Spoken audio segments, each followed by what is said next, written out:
అనుకుంటున్నాను. సార్ ఏంటి అంటే బేసిక్‌గా ప్రతి బ్యాచ్‌లో ఒక గలీజ్ ఫ్రెండ్, ఒక డీసెంట్ ఫ్రెండ్ ఉంటారు కదండీ సార్. సో మీ లైఫ్‌లో డీసెంట్ ఫ్రెండ్ ఎవరు? గలీజ్ ఫ్రెండ్ ఎవరు? గలీజ్ బన్నీ.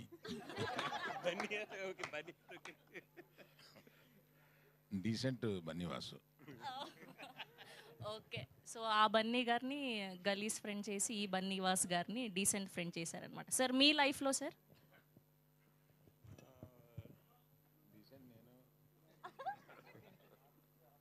డీసెంట్ అంటే చాలామంది ఉన్నారు. అయితే ఇది ఈ సినిమాకి ఒక క్యారెక్టర్ ఇన్స్పిరేషన్ అయితే, కసిరెడ్డి క్యారెక్టర్ ఇన్స్పిరేషన్ అయితే మాత్రం ఆర్కే అని ఉంటాడు పాలకొల్లో. ఇప్పుడు వరుణ్ దగ్గర ఉంటున్నట్టున్నాడండి.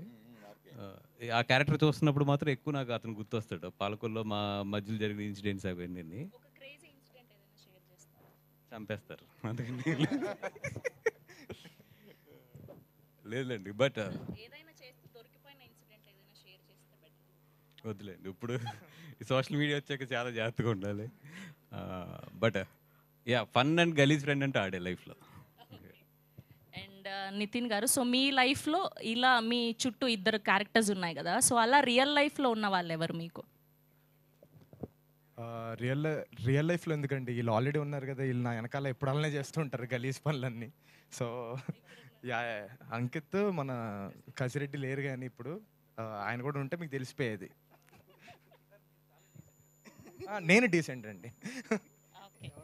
సో ఇప్పుడు డైరెక్టర్ గారిని కూడా అడుగుదాం. సో మీ లైఫ్లో ఇట్లా 2 క్యారెక్టర్స్ ఉన్న ఫ్రెండ్స్ ఎవరండి? ఇక్కడ ఎవరు లేరు కానండి, ఊర్లో అయితే చాలామంది ఉన్నారు. రమణ అని ఒకడు ఉంటాడు, ఆడు గలీజ్. Thank you so much. And ఇప్పుడు ఏమాత్రం ఆలస్యం చేయకుండా ఈ సినిమా గురించి